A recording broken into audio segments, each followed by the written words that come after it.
Um, so we're recording now, and we've got Ayesha McGowan, who um, is absolutely incredible and inspiring. I've known Ayesha for, I was just talking with her about it, maybe 10 years when I first met her, when she was active as an advocate for cycling here in New York through an organization many of you are familiar with called Women's Empowerment Through Cycling, or WeBike. And she was involved in all the bike advocacy work that has come to fruition in the form of bike lanes and bike share and all kinds of bike goodness here that we're enjoying now, except because of lockdown.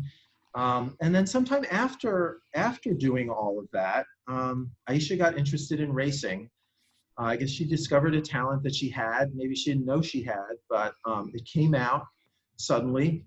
And, you know, she decided that she wanted to pursue this in a very serious way. And she set a goal that she wanted to become professional. And then she discovered that there had not been a female African-American professional cyclist who she could find in her research. On the road. On the road. We had Major Taylor a long time ago, who was most famous male professional African-American cyclist, but it was a ceiling, a barrier. It was a target for Ayesha to focus her efforts. And she's going to tell you what happened next. So thanks. All right, I guess that's my cue to take it away. All right, so we don't have a lot of time, so I'm going to do my best to be succinct, I guess. So I think of myself as an advocate first. I am a professional cyclist and I do race bikes, but I think beyond everything, I consider myself an advocate for people of color on bikes and bikes in general. I think bikes are magnificent and wonderful, and above all of that, just plain fun. And for me, this journey has been about retaining that fun and sharing that with as many people as I could, because I have seen what bikes have done for me just from before becoming a competitive cyclist, becoming an advocate. I was a commuter first, and so that just changed my whole world and opened up just all of these opportunities that I didn't even know were possible before I discovered bikes. So now I'm a bike evangelist, I guess, in a lot of ways. And I just, at the end of the day, love bikes because they are fun. I am a competitive person. I've always been an athlete in some capacity. But as far as bike racing, it scratches that itch for me to be competitive in a venue that makes sense. So I will start from, let's see if I can do this screen share thing. All right. Unless you tell me otherwise, I'm going to assume you can see that. No, we can't see it. You can't see it. Hit share screen, the green button. Oh, I have to push the share button. Let's see. Let's try this. How about now? Ah, I can see it. Can you see me? All right. All right. So this is my first bike that I bought for myself. It wasn't the bike I started riding on as an adult. I actually started riding on my mom's old bike that was in her basement. And when I borrowed it from her, it still had a baby carrier on it. That was for my sister, who is 8 years older than I am. So it'd been in the basement for a while. I fixed it up. Well, I took it to a shop because I had zero skills at that point. Took it to a shop and they fixed it up, and I used it to commute to class when I was in college in Boston. And I went from standing outside in the cold, waiting for the tea all the time, being miserable and spending money on that, to feeling liberated and going wherever I wanted and just like having a good time on my commute. And that was it was such a game changer for me. And eventually I got up the confidence to sign up for an adult instructor training at my local bike shop. Hold on. William? Yeah. Your munching is super distracting. Thanks, sorry. So I signed up for this adult instructor training because I was being cheap. And I didn't want to pay for the people to fix my bike, partially because I couldn't really afford it in college. I couldn't afford to do really many things, but this idea that I could volunteer my time and they would teach me how to fix bikes was awesome. So I signed up for this class, and in exchange, I had to help lead a youth earn a bike program. And so we learned how to fix bikes and build bikes, and then we taught kids how to build bikes, and they got to keep them. And through this program, I learned not just about how to build bikes, but I learned how to communicate with people and work with people who are not like myself, and about, I met so many other people who also rode bikes but were nothing like me. And I thought that was just so fascinating how many different people bikes could reach. Because I just lived in this pretty isolated bubble of, I went to school and I went home and I knew the people that I knew, and that was about it. But now I was meeting all of these different kinds of people, and the common denominator was bikes. And so that kind of has built the foundation of all of my advocacy. I was a messenger at some point. I did alley cat races. None of that really stuck. I was pretty good at the alley cat races, not so good at the messengering. I didn't appreciate standing outside in cold rain. It's not the easiest job, and I commend everyone who does it. But after I graduated, I moved to New York and started getting involved in the local community there, and that's where I found We Bike NYC, and through them I also found In Tandem.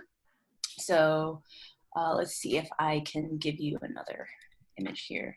So this is me on the way to Casina, which is the track in Queens, with We Bike NYC. So they led a group ride to Casina, and then we did a track clinic. And that was part of the spark that got me into racing. And I think the barrier for me was that confidence of, I don't know how to get to Casina because Queens is just like confusing to me to this day.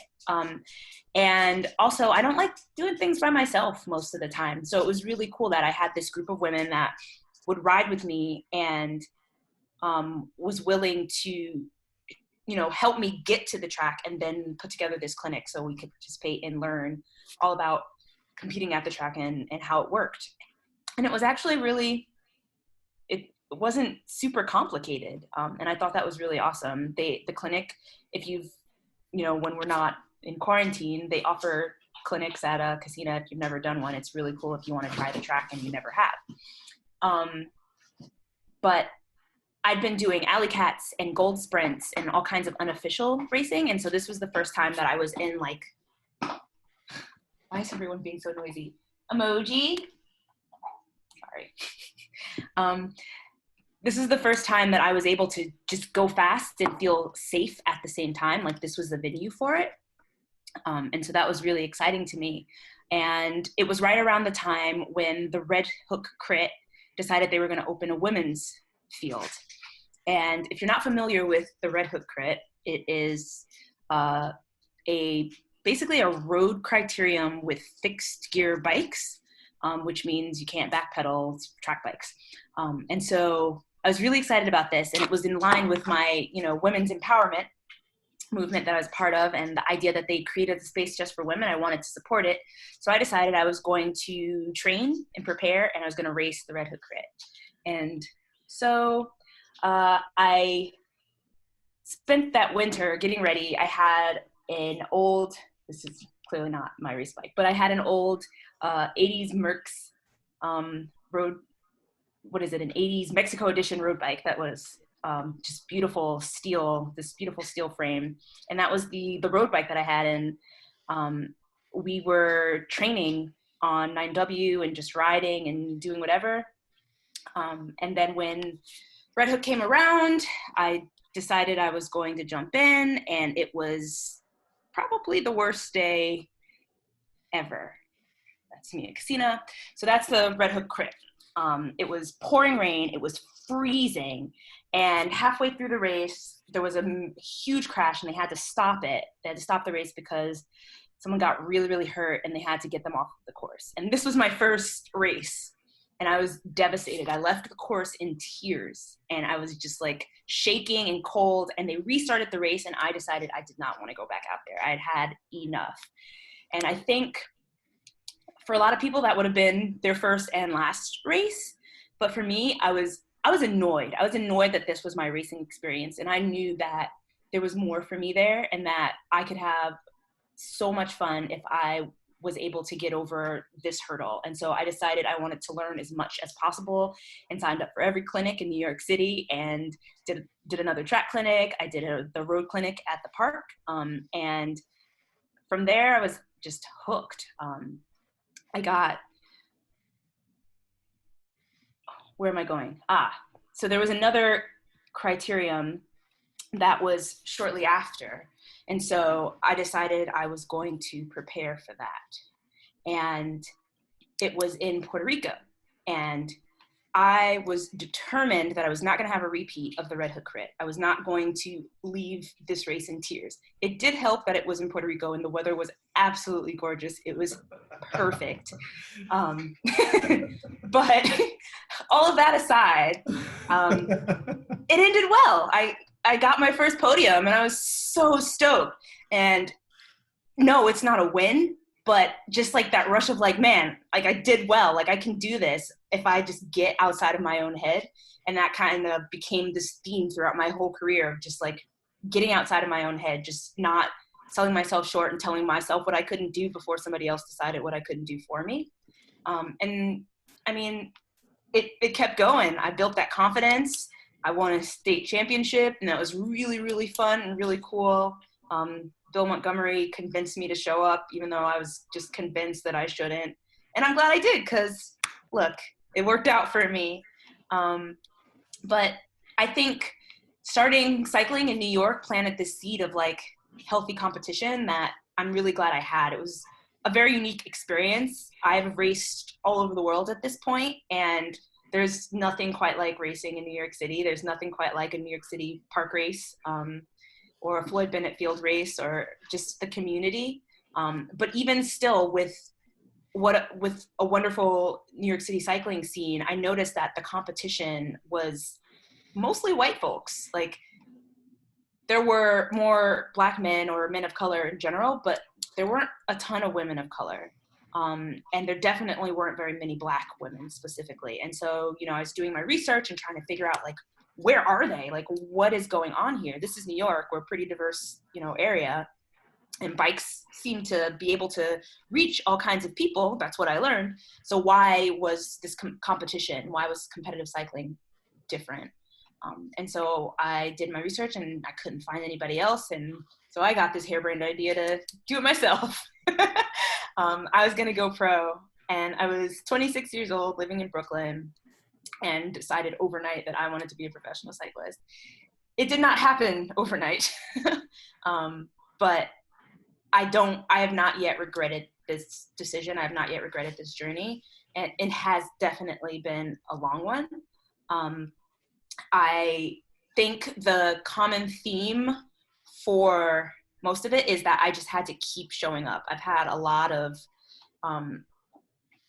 really, really bad days. And I think, anybody can relate to that. A lot of people have really bad days, but I've had a lot of really bad days. But this image is actually after I finished my first pro race. I was invited to guest ride for the Tour of America's Dairyland in, Wisconsin. And so the advice I was given was try and get into as many hard races as you can. And I'd only ever raced in New York City. And when you keep racing with the same people over and over again, sometimes you learn everything that's going to happen and it becomes predictable. And so I wanted to try something different. So I went to Speed Week. And so this was either Walterboro or I can't remember exactly which one it was, but it was one of the ones in South Carolina. And I finished with a pack, and it was, I'm smiling. I smile a lot, but like I was genuinely stoked because I didn't think I could hang on. I didn't think I could do it. And so this was a huge confidence builder for me. First of all, I, traveled to somewhere to ride my bike, which was really awesome. I'd never really done that before. The furthest I'd been before that was Connecticut. And so I, drove all the way to South Carolina with my, then boyfriend, and we raced bikes, and it was super fun. And then we drove overnight and went to work the next morning, back to New York City. And so, I got myself a coach, And that was a huge game changer. I was riding for Ride Brooklyn at the time, and they were working with Hinnick Getz, who's a fantastic coach in New York City. And he really pushed me a lot. Like, I would, go to work and come home and get on the trainer because it's New York City. And a lot of it was me yelling into the void of like, how can I not hit these numbers? How can I not do this thing? Why would he give me these impossible workouts? But I also learned that it's not always about nailing the workouts. It's about doing your best. And sometimes that is nailing the workout, because over time you gain the skills to eventually nail the workout. And then you get in races like this, which was the White Plains Criterium, and you find yourself in a breakaway with a bunch of Cat 1s and you're a Cat 3, and somehow you make it to the finish with them. You might puke a couple times, but that's what you trained for, right? And so that was really cool for me to like have that experience. And so then I felt ready, and I went to Wisconsin for the Tour of America's Dairylands. And this was my first guest riding opportunity.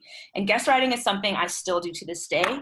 And it's something a lot of folks don't really know about for some reason, but you are allowed to ride for someone else's team as long as your teammates are not a part of that race.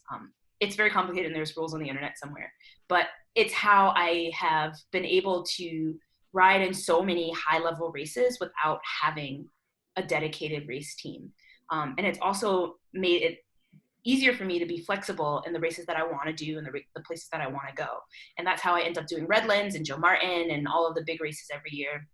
And also have been able to race abroad internationally. And so guest riding is like a heaven sent tool, especially in women's racing, because I don't think I would have been able to get this far otherwise. So I'm always very thankful for any guest riding opportunities that I can get, and it's really rad. So this was my last race as a Cat 3, and I won, and it was really awesome. And so I decided I was going to build my own program, because this was the next step. I couldn't find, the problem that I was having is that with local teams, it seemed like people want to race in April, and then by June they're burnt out, right? But in California, where I'd moved to after I left New York, people start racing in January, and then by April they're burnt out. And I still want to race, but I don't have a team. And so my theory was, if I was going to be alone anyway, then I was going to have my own program.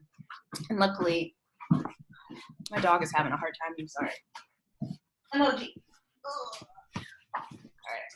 All right. So luckily, Randy from New York City, who sponsors a lot of women's stuff in New York, he was my sponsor for the Red Hook series. I asked him, and he offered to help me out, and we formed a Quick Brown Fox presented by HatchMap. And this was, I believe, in 2016, and he gave me a budget, and I was able to race a bunch of the big crits around the United States. So I went back to Toad. I went to Chicago for Intelligentsia. I was able to do Tulsa. I was able to do Speed Week. But it took, him believing in me in order for me to get that jump start. And like, I'm so grateful to Randy, because it was a turning point, because he took me seriously.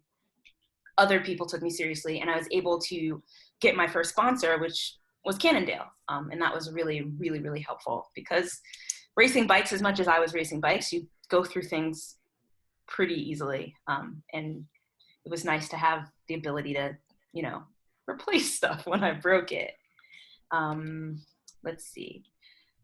Yes. So I started this program, and I did a bunch of racing that year, and it started to get exposure from bigger outlets, BBC, Vice, ESPN, and that helped me spread my message for representation. And I don't know how much you guys know about me or what I do with my advocacy, but my big initiative is representation for people of color in cycling, where my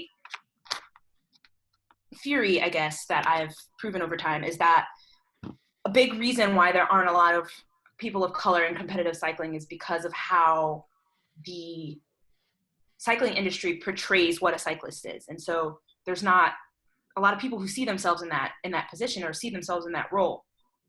And it's not really pushed in our community. as a thing, because a lot of us don't even know about it. I didn't know you could race bikes. I didn't know how you could race bikes until I started racing bikes. It was pretty much, it happened, like the knowledge and the action happened almost simultaneously for me. And I do wish I would have known about it sooner. So my goal is to, you know, inform people and have the cycling industry represent people of color in media and marketing and whatever they're creating, whatever all this content is, and in their workforce, more specifically in their leadership, because that makes a difference on, you know, how things are pushed out into the world and how things are pushed out into the cycling industry. And just in the 4 or 5 years that I've been doing this, I've seen a huge increase in representation amongst the cycling industry. And it's not yet enough, and we're not there yet by any means, but it's progress. And so I'm super, super excited about that. So yeah, all of the media and the coverage, videos, articles, all of these things, they have helped so much to help me spread that message and like inform people and let people know what's going on and how we can do better. And that's been really awesome. So one of the things that I had to learn in order to be self-sufficient was how to assemble and disassemble my bike so I could travel. I usually, at least that year, I brought my bike on the plane with me. And if you've ever dealt with bike fees, you know they can be pretty expensive. So I got this bag that was like this stealthy little bag that it's not bigger than regulations for airlines. And so I would only have to pay a checked bag fee.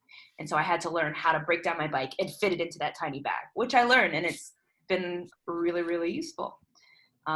That's my grandma. I just wanted to show you guys my grandma. I got her to ride with me on a tandem, and this is my favorite day on a bike ever.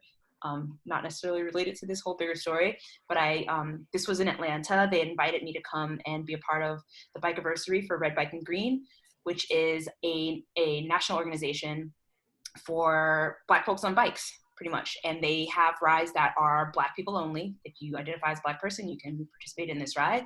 And if you do not, we ask that you do not.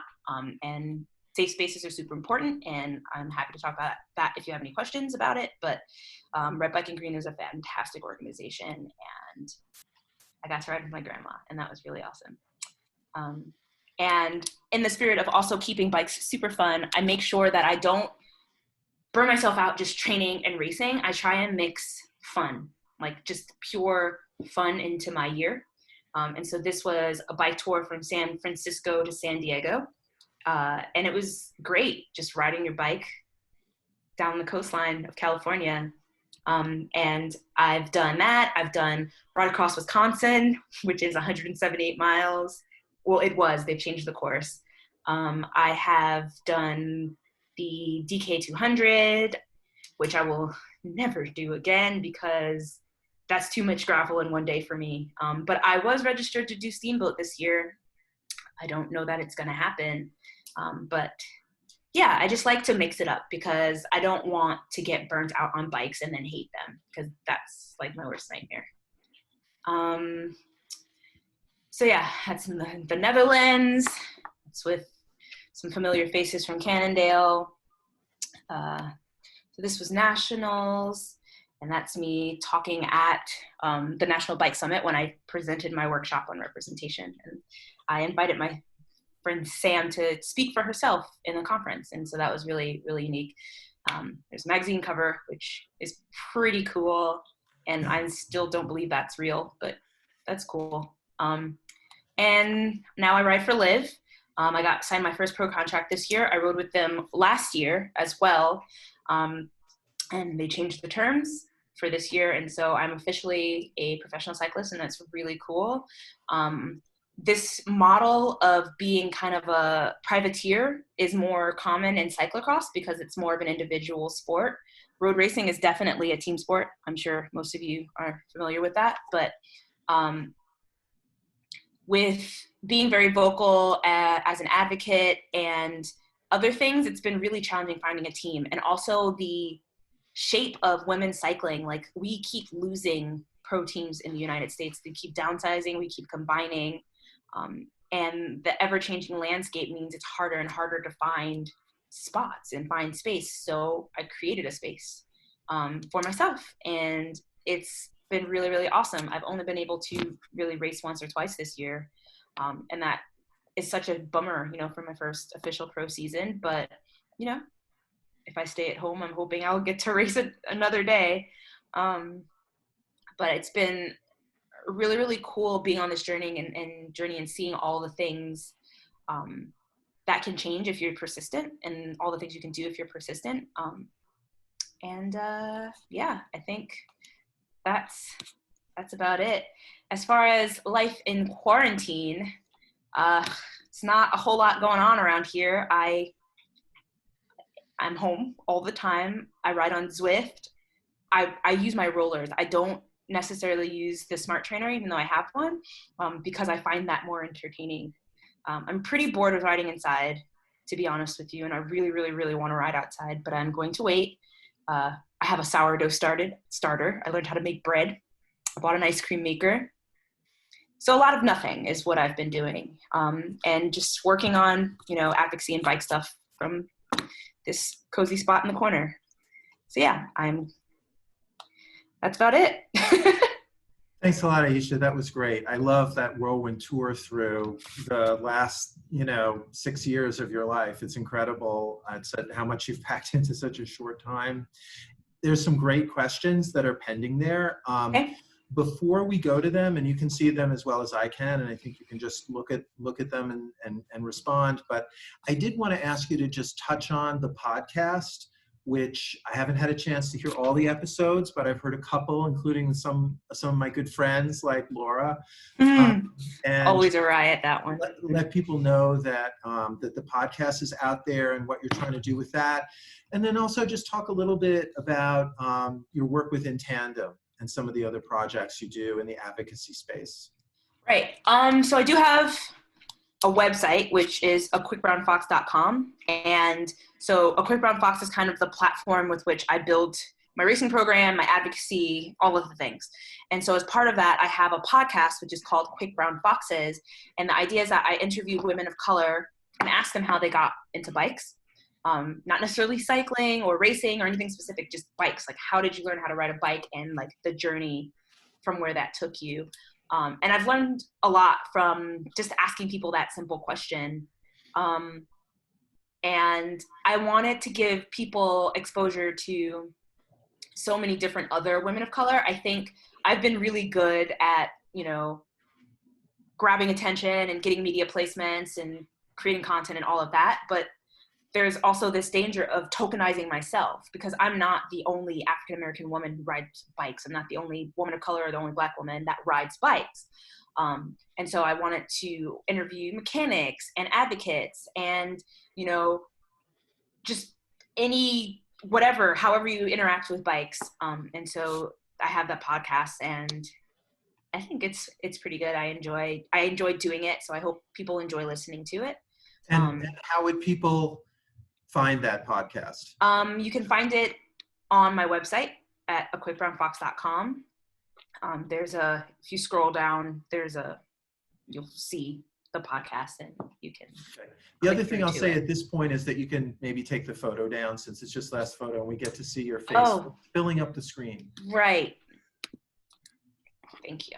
There we go. Hi. Okay. And then just In Tandem and anything else you want to talk about? Yeah, so In Tandem is still very active, not during coronavirus times, but they are a nonprofit organization that provides tandem riding opportunities to folks with disabilities. And the majority of the participants are visually impaired. And so I found them through WeBike NYC when they were still a part of Achilles, which is a running program that works with folks with disabilities as well. And so they decided to let go of the tandem program. And so I built it back up with the original founder, who is no longer with us, and a couple of other folks. And it's still going strong. It's really awesome. But actually that was the catalyst for me learning how to clip in. I learned how to clip in so I could ride a tandem. The first time I did a long ride clipped in was the Grand Fondo, New Jersey. And I went to the WeBike NYC clinic for the tandem program, and there was a stoker, who's the folks who ride in the back, who wanted to do the Grand Fonda, New Jersey, and she could not find a captain. And so me being me, I volunteered to do it, even though that was my first day riding a tandem and I had no idea what I was doing. But they assured me that I was good at it already, and so I did it. And here we are, years later. Now I'm like super tandem pro. But yeah, it's a fantastic program, and if you've never volunteered for it, I highly recommend it. That's great. So let's turn to some of these questions. We can just take them in order. Michael Cumming has a pretty straightforward question, but that it's an interesting answer. Okay, what was or is the most challenging aspect of commuting and for racing? Okay, so for me, the most challenging aspect of commuting was figuring out how to dress for it. Because in the summers, it gets so hot and sticky, and by the time you get to work, you're like drenched and gross, or when it rains or when it snows, like figuring out how to dress for it was the most challenging aspect for me. And for pro racing, I think the most challenging aspect was figuring out how it worked. There's not really a manual to becoming a professional cyclist. And there's not really a trajectory. Like if you ask 3 different pros how they got there, they'll all tell you most likely a different story. Like I think figuring it out was the hardest part. I hope that answers that question. Yeah, I mean, that's fascinating, actually, that you got to find your own way. I mean, it's hard enough just to be good enough, right? Yeah. That's only half the battle. I mean, Kamani has a really interesting question that goes more to just like the front of the pipeline, not people who are coming out as professional cyclists, but barriers, cultural barriers, assumptions, and other reasons why we don't see cycling broadly across society. What role do you think culture plays in being a hurdle for girls and young women of color regarding their prevalence in cycling? For example, if culturally girls or young women aren't granted a certain level of independence within their community that cycling requires, what message would you give to parents and young women which would encourage a new approach? When it comes to cultural things, it's really tricky, right? Because you don't necessarily have the right to tell people that they're doing something wrong. And I don't know that they are necessarily doing anything wrong. I think people are protective of their loved ones for very specific reasons. And oftentimes they're, very good ones also. And so I think for me, I usually try and ask questions about those barriers. So like a lot of asking why, like why are you afraid to let your daughter or loved one ride? What is stopping you from allowing that? What is the reason that you don't want them to do so? And sometimes it's helpful to be able to navigate those specific questions versus just assuming that, okay, this is just a cultural thing and that's not allowed. Like just getting into the actual meat and potatoes of why that's not allowed. And maybe breaking that down will help them feel a little bit better about it. And I'm going to try something because this was such a complicated question, or interesting and meaty question is what I really need to say. I'm going to try letting Kamani talk. See if I can do this technologically and see if that question got answered. Let's see if that works. Monty Richard, you've got mute off. Can you hear me? We can hear you. Hello. How's it going? It's going. Good. No, you definitely answered the question there. I was just looking for. I know that you mentioned things in your own personal upbringing that either helped like promoted or discouraged you when you were coming up. And just from my perspective, I live in Harlem. I don't see a lot of women of color or girls of color riding at all. And so I just thought that there was something along the same lines that you said that was preventing that from happening. Not only, women not being introduced to cycling, but why is that? And I know that there's a certain level of protection that is, that parents give to their children, and certain roles that girls have to play in terms of staying at home or being close within that family unit. If that parent isn't a cyclist, then how are they to promote that young girl to have ideas of getting out and venturing out and being independent? Maybe perhaps like some of the programs that you started in terms of starting certain clubs for young girls, that could be an answer. Yeah, I mean, that works even for, adult women. Like, it's easier to get people going sometimes if they have other people to do it with, other peers to do it with. And for moms, sometimes that instills a level of confidence and a sense of confidence if they know that there are other, other daughters and other parents who have allowed their daughters to be a part of this thing. Especially if those daughters look like their daughter, and those parents look like them. There's this kinship and this appreciation and comfort that comes with that, which is why, representation is so important, because it creates trust, and trust is definitely earned. So. And Ayesha, I just have to jump in and say, the first picture you showed was you on your mother's bicycle. No, So, I don't actually have a picture of that bike. It's in pieces in her shed at this point. But your mother had a bicycle. Yeah, my parents had a bike, not a bike. They both had their own bikes. But what's actually really interesting that had, maybe subconsciously, I don't know, but as far as I know, had no real effect on my desire to ride a bike, was that my dad's an alcoholic, and he had DUI, and he was court ordered to not drive. And so I remember him riding his bike. We lived in Piscataway, New Jersey, and he worked in Plainfield, and he would ride his bike to work every day. And I just thought it was like this cool thing he did. I didn't understand the, background of why he had to do that. But I think there's a lot of cultural stuff behind that as well, where people think, oh, if you're riding a bike, it's because you have to, or something bad happened, or you're poor, or there's not a lot of like promoting riding bikes because you want to, or because it's a good idea, or because it's fun, in some worlds. And so I think that's another thing that I wanted to, introduce as an idea to a lot of people who don't have that idea, if that makes sense. I love that story.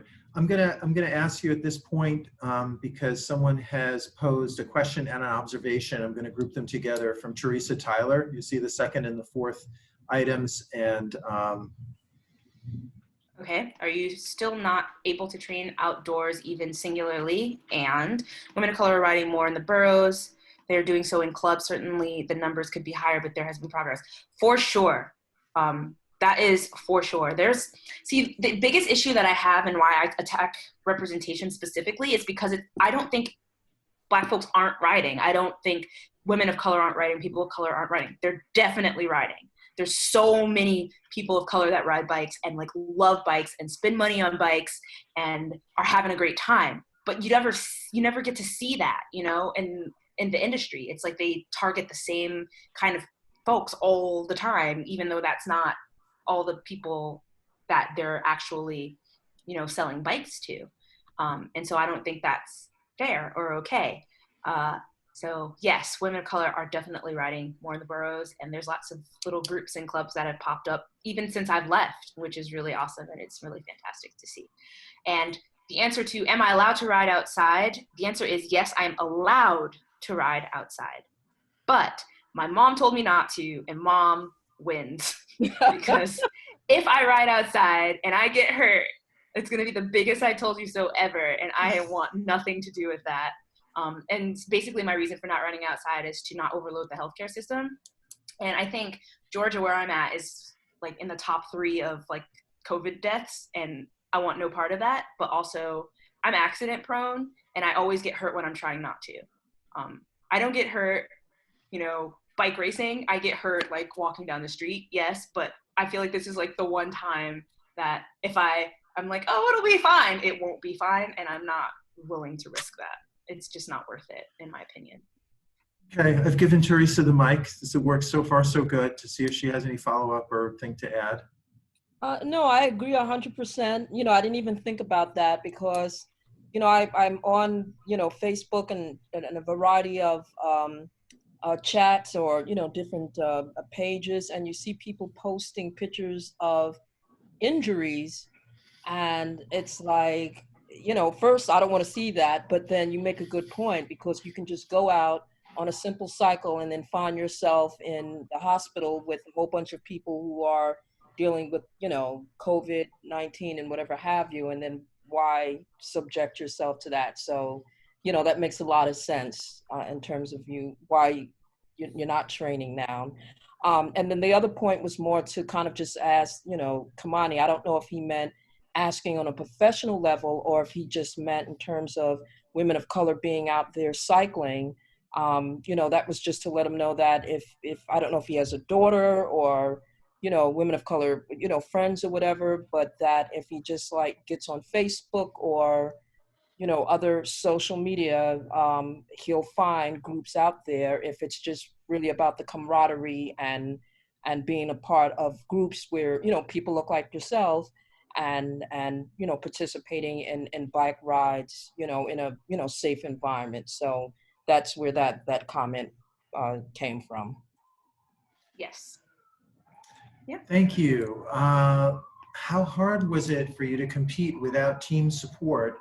And I guess I'll just add, have you thought about creating your own pro team instead of just joining one? Those are very similar in nature of questions. It's hard. It has its benefits and it definitely has its detriments. It's a lot easier to find funding for one person than it is to find funding for a whole team. But that means I have to be my own mechanic and be my own soigneur and be my own everything. And that is exhausting. So by the time you get to the starting line, you're not, that's a disadvantage because everybody else, for the most part, has had all of those things taken care of for them. The best I've ever raced is when I've had full support from a team that I was guest riding for. And it makes a difference. It's a fantastic thing to be on a team. Why I haven't started a team is so much work, and I know I would hate it, and I won't do it justice. And if I start a team, I can't be on it, if that makes sense. Like, if I ever get to the point where I want to start a team, I'm done racing, and I'm just managing. I am not also a part of that team, because I do not think I have the capacity to do it justice of doing both. It's so much work. And just managing myself as one person is already so much work. I can't imagine what it would be like having to, manage a full squad of folks. It's just not something that I'm wanting to do right now. Okay, I think I gave Janice an opportunity to talk if she wanted to do a follow-up. I don't see her little box there, but... Oh, I see her, but she's muted. So if you're talking, we can't hear you. You gotta unmute.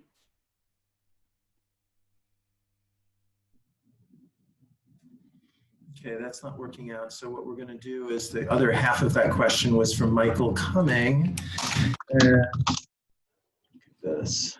Let's see if Michael wants to follow up. Can you hear me? Yep. Yeah. Okay. The reason why I asked that was because I recently, last year, met Justin Williams of Legions of Los Angeles, I think it is. So I was curious about maybe you could sort of be like the female version of that, because he was the African-American cyclist and racer now, and he has his whole team and whatnot, and he's formed a very large following in Legion, you could sort of say. No, what those guys have created is pretty fantastic. And I think the thing that Justin has that I don't have is that core group of folks to start a team with, right? I feel like he has some folks to help carry that load. And I think if I had siblings who also raced bikes, or just even, close friends who also raced bikes on that level, it might be something that I would consider more, but I don't. And I often think of like, all right, if I did start a race team, who would be on it? And I don't know the answer to that. So, yeah. Okay. I'm gonna ask you to look at this last question here because we are near the end of the program. Okay. From Amy Chan, which is an important question.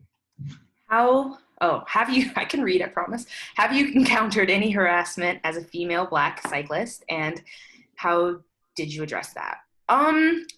So people are very rarely overt in their harassment or their racism or discrimination. It's usually more microaggressions, and for me, it becomes a game of picking and choosing my battles and deciding where I need to be vocal and where I need to let things go. And so the short answer is yes, I have encountered harassment, discrimination, racism, all of these things. And I address it on a case-by-case basis because it's not all the same. But I do find it important to address it if I can.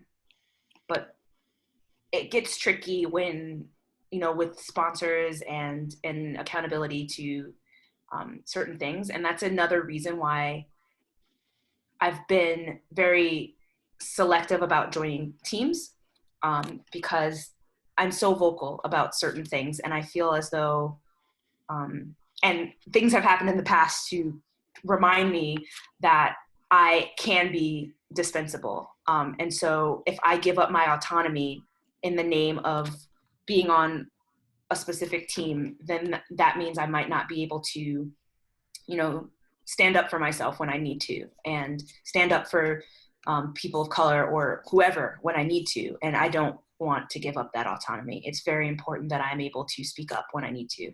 And I've created a nice little legion of partners and sponsors that have been super supportive of me.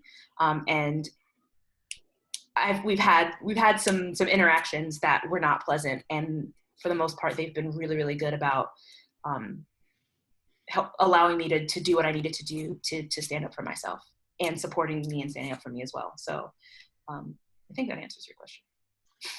And I think I've given Amy a live mic in case she wants to add to or further that discussion. Amy? Yes, hi. I guess obviously there's a lot of like men cyclists around you. Do you feel like there's a large percentage of men cyclists around you that are kind of discriminative towards women, especially minorities? Do you feel like they give you this subtle, how can I explain it? Sometimes they give you a lot of crap, I guess, because you're female, so they look down upon you, but being encouraging, I guess. Yes, and a really, I guess, easy way of dealing with that is being faster than them. That's one language that they speak really well. And I think it's almost humorous when my male counterparts get offended by that. I'll get a lot of things like, "Oh, you're really strong. How are you doing this?" Or if I show up for a group ride, they're like, "Oh, you're lost. The B group left 10 minutes ago." And I'm like, okay, guys, that's great. You didn't ask why I was here. You didn't ask what I was looking for. You just assumed that I didn't belong, and that's not cool. But I also take note of those kinds of folks, and I, go somewhere else and make friends with somebody else. I don't have to be around that specific kind of folk if I don't want to, I guess, is also my solution. Right. Yeah. I do want to express though that I'm very honored to speak to you. I've read some of the stuff that you've wrote, and also like I've watched a lot of like the documentaries on you. So it's really an honor to speak to you, and I definitely support everything that you're doing, and it's really great. And I think you're a hot, sexy cyclist, just so you know. Thank you. Hey, so I'm sorry to say that I actually was double booked and I have to jump to a webinar with Families for Safe Streets, another important cause that everyone on this webinar should care about. I just want to say two things. I mean, really just one thing. I want to say that I'm so glad you were able to join us, Ayesha. I know you would have done it even if I didn't give you some bread for doing it, but I felt good about it because I think it's really, really hard life to become a professional athlete in a sport like cycling where, you know, and you had like a double and triple the challenge for all the reasons you've explained. Is there any way that people who are inspired by your story or just who like you from this can support you? Like, can we support your podcast on Patreon or do something to help you in your advocacy and racing? Yes. I have a Patreon. It is patreon.com/equipbrownfox. As you can support that. And if you don't want to financially support, which not everyone can do, and I understand, especially right now, you can like follow on social media and chime in and comment on things. And that's always really good for sponsors to feel like they're being seen because I'm being seen. And that helps me a lot. So yeah. Okay, great. Thanks so much again. Take care. Good Thank night, you so everyone. much. Bye.